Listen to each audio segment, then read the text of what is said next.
अस्सलाम वालेकुम my YouTube family, कैसे हैं आप सब लोग। उम्मीद है कि आप सब लोग ठीक ठाक होंगे। तो जनाब, वीडियो का आगाज़ अपनी पोइट्री से करते हैं। ज़िंदगी राज है तो राज रहने दो, अगर है एतराज़ तो एतराज़ रहने दो, पर अगर तुम्हारा दिल कहे याद करने को, तो दिल को ये मत कहना कि आज रहने दो। तो जनाब, हाजिर हैं आज एक नई वीडियो के साथ, और उम्मीद करती हूँ कि आज की वीडियो भी आप लोगों को ज़रूर पसंद आएगी। जैसा कि आप लोगों को मालूम है कि आजकल कुछ वॉइसेस जो हैं वो वायरल हुई हैं, और ये वॉइसेस किस्सा की दोस्त की हैं, जो कि गज़ल जवाद की भी दोस्त हैं, जबकि असल दोस्ती उनकी किस्सा फ़ातिमा से थी। दरअसल बात यह है कि किस्सा फ़ातिमा ने उनको कुछ मैसेजेस किए कि ईमान के बारे में मैं तुमको कोई पोस्ट वगैरह शेयर करो या कोई स्टोरी ऐसी लगाओ जिसमें ईमान को तुम बुरा दिखाओ। उन्होंने साथ साथ उसको फोर्स भी किया, जिस पर उस लड़की को ऐसा लगा कि ऐसा करना बिल्कुल भी ठीक नहीं है कि किसी भी शरीफ लड़की के बारे में बुरी बुरी बातें फैलाई जाएं। लिहाजा उन्होंने इस सब के बाद किस्सा और गज़ल से दोस्ती ख़त्म कर दी, और उसका ये भी कहना है कि वो इस तरह से बहुत सारे फ़ैन पेजेस को रन करवाती हैं जहां वो ईमान की बुराइयां करवाती हैं, और इस तरह के मैसेजेस जो हैं वो लीक भी करवाती हैं, जिससे लोगों पर ईमान का बुरा इम्प्रेशन पड़े। उनका कहना था कि जब ईमान की डिलीवरी हुई थी और वो हॉस्पिटल में थी, तो उस टाइम की मैं चंद वॉइसेस को अपने पास रिकॉर्ड करके रख लिया था, जिसमें किस्सा और गज़ल उनके बारे में उल्टी सीधी बातें कर रही थी, यानी ईमान के बारे में। जिसमें गज़ल कह रही थी कि ईमान इस तरह की फेसेस बना रही हैं कि उनका एक भी वीडियो क्लिप में फेस जो है वो अच्छे से नहीं आ रहा, अजीब सा मुंह आ रहा है। जबकि उनकी दूसरी जो है दोस्त, उनका ये कहना था कि उस टाइम ईमान की डिलीवरी को सिर्फ 3 घंटे ही गुजरे थे, और डिलीवरी का अमल कितना ज़्यादा तकलीफ़ देह होता है यह हर उस औरत को मालूम है जो इस अमल से गुज़र चुकी है। चाहे डिलीवरी नॉर्मल हो या ऑपरेशन हो, तकलीफ़ तो बहरहाल होती ही है। इंसान का जिस्म शदीद दर्द से गुज़रता है, तो उस टाइम किसी भी औरत का कैमरे को फेस करना, कैमरे में आके मुस्कुराना, व्लॉग्स बनाना मुमकिन ही नहीं होता है।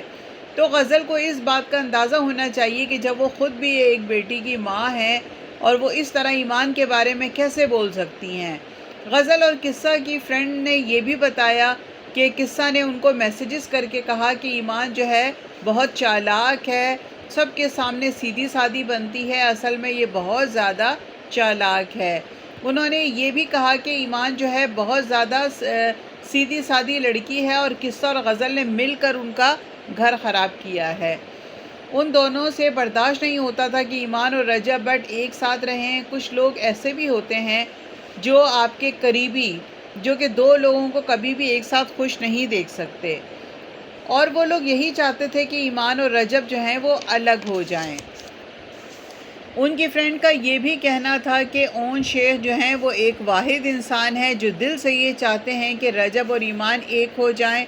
वो दिल से कोशिश करते हैं कि रजब और ईमान दोनों अपना घर बसा लें, और रजब भट्ट के पास के जो पास्ट में अफेयर्स थे वो ईमान ने माफ़ कर दिया था उन सब अफेयर्स को। तो हम लोगों को भी चाहिए कि इस बारे में बात ना करें, क्योंकि वो रजब को माफ़ कर चुकी हैं। और उन्होंने कुछ मैसेजेस भी शेयर किए, जिससे ये वाज़े होता है कि इस सब के ज़िम्मेदार किस्सा और गज़ल हैं। और रजब भट्ट को भी ये चाहिए कि उन मैसेजेस को देखने के बाद तमाम बातों को गौर से समझें और गौर करें कि इसमें किसकी गलती है।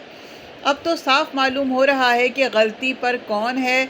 इसके अलावा उनकी फ्रेंड्स को चाहिए कि वो तमाम वो प्रूफ दिखाएं, जिसमें वो कह रही हैं कि उन्होंने गज़ल की वॉइस वगैरह जो हैं वो रिकॉर्ड की हुई हैं, जिसमें वो कह रही हैं कि ईमान अच्छे से फेस नहीं बना रही वगैरह वगैरह। क्योंकि जब तक वो प्रूफ नहीं शो करेंगी, बात को सच्चा साबित नहीं करेंगी, तो क्योंकि अभी तक ये जो बातें वो ख़ुद कर रही हैं, लेकिन जब तक वो प्रूफ सामने नहीं लेकर आएंगी तो वो अपने आप को सच्चा किस तरह साबित कर सकती हैं। इसके लिए उनका प्रूफ दिखाना बहुत ज़रूरी है।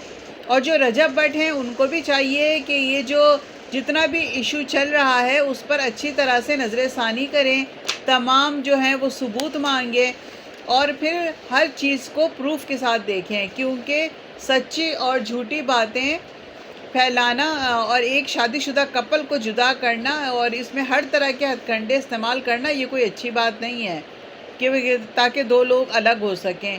لیکن اگر ایک مرد سمجھداری سے کام لے تو وہ اپنے گھر کو بچا سکتا ہے. اب رجب پہ ڈیپینڈ کرتا ہے کہ وہ چیزوں کو کس طرح دیکھتے ہیں. اگر ان کی آنکھوں پر بہن کی محبت کی پٹی بندھی ہوئی ہے تو پھر وہ ہم کچھ نہیں کہہ سکتے اس بارے میں، کیونکہ رجب اپنی بہن کے آگے کسی کو بھی سچا نہیں سمجھتے. ان کو چاہیے کہ وہ اپنی بیوی کی بات کو بھی سنیں، انہیں بھی اہمیت دیں تاکہ معاملہ سارٹ آؤٹ ہو سکے.